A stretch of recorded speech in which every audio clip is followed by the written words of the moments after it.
morning po. Ngayong araw ay pupunta tayo ng Divisoria. So ito ay anak duty muna, kasama ko si mother. And then tagyawat pa. Pupunta ko. Mabubulol tuloy. Ang daming tao dito sa nasa recto na tayo. So naglalakad kami papunta ng Divisoria. Ewan ko lang, baka marami na namang mga nag-i-snatch dito. So kita-kits tayo mamaya sa Divisoria kasama ko ang aking mother. Papakita namin sa inyo ng mga mura doon.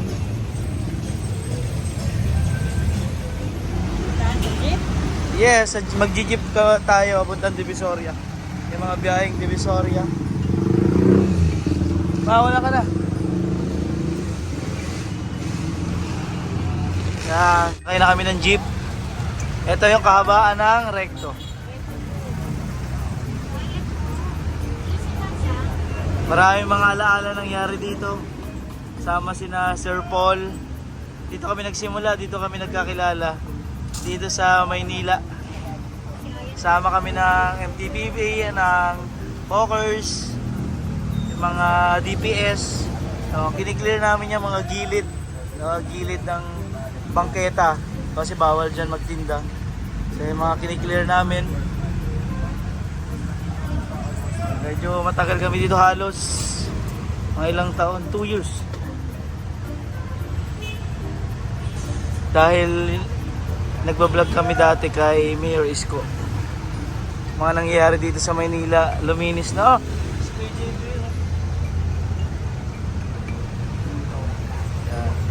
Pakita namin naman, nakakabulol talaga mag-vlog pag maraming tao. Papakita ko mamaya yung Divisoria. Kung ganun pa rin, malinis pa rin, maliwalas. Papasyal naman namin kayong mga OFW para makita nyo kung ano ng kagandahan ng Maynila noong bumaba si Mayor Isko Moreno.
Ay, 999 pala yan eh.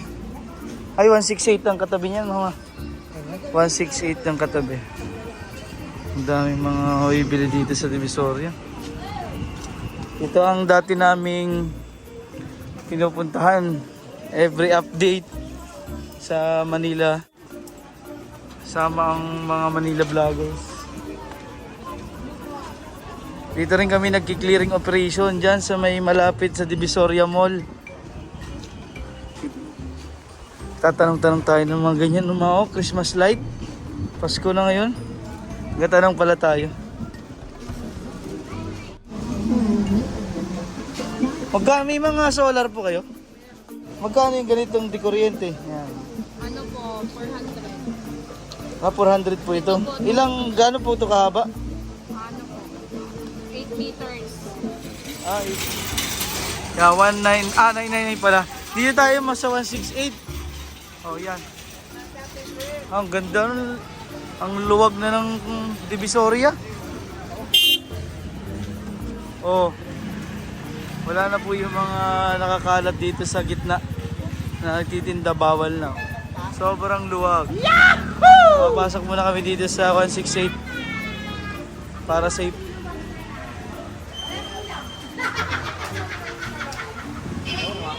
Ano, mga bag.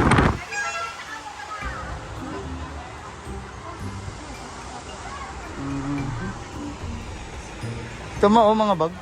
Yan, merong mga damit po dito. Sale 100. Merong 50.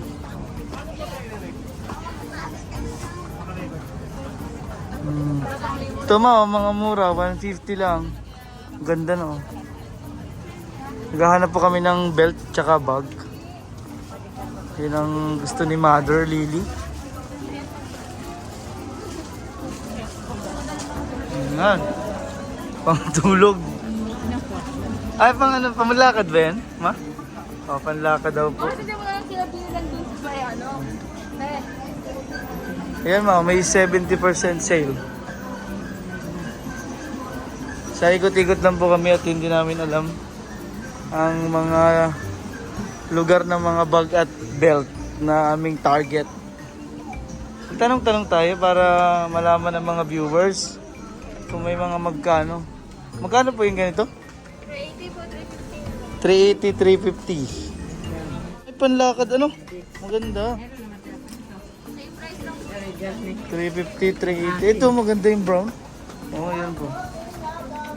Yan. May step in. Nakita ni Mother. Oh, meron po dito yung job hiring kung walang may mga work. Oh, job hiring. Magkano po yung mga step in yung ganito? 450 po yan. 450, murang-mura dito sa Divisoria. Mga pangregalo. Iba-iba po ang presyo niyan. Ito, 350. 350.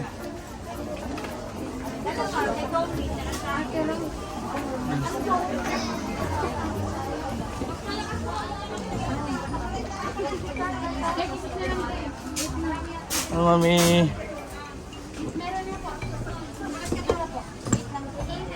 Ito pong ganito, magkano?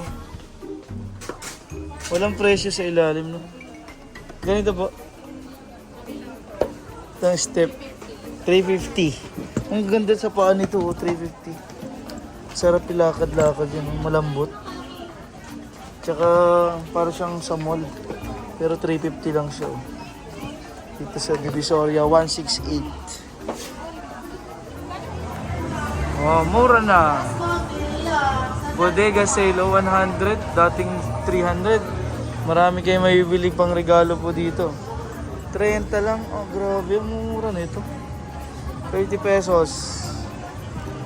Oh, super sale. 70 na lang. Oh, grabe.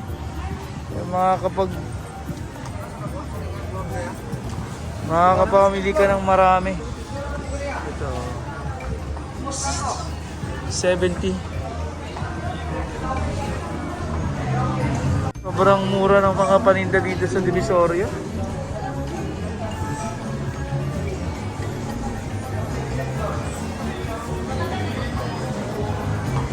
Makabili nga ng Christmas light.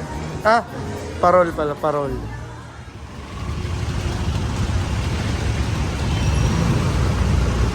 Traffic. Nalipat tayo sa Tutuban Mall. Dito sa kabila hindi na traffic.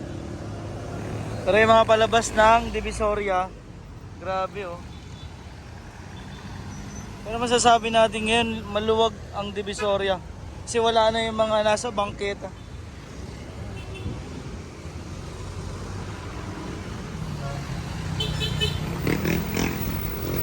Titingin tayo dito sa Tutuban Mall.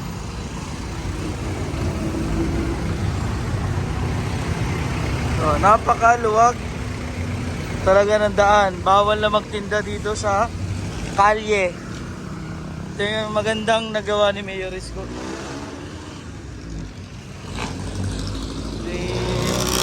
Sir Esco Moreno. Tingnan nyo, napakaganda, napakalinis ng Divisoria. Ngayon ko lang nakita na wala talagang mga kalat. Oh. Yan. Tsaka safe na safe. Dito dati puro nagtitinda dyan. Ngayon wala na. Nilinis na. Malinis na po ang bangketa ng Divisoria. Maraming alaala ang mga nagbalik. Ito lahat kini-clearing operation noon. What? Kakasama kami dito ni Naren Vlogs, na Sir Paul.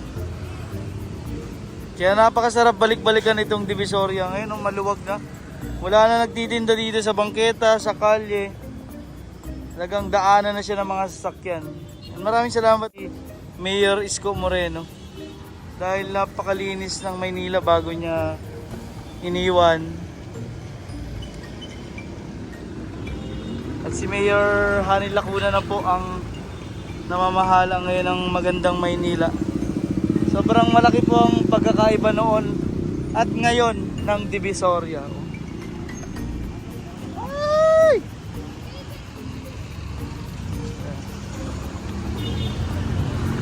Sobrang saya na balikan ulit ang Divisoria.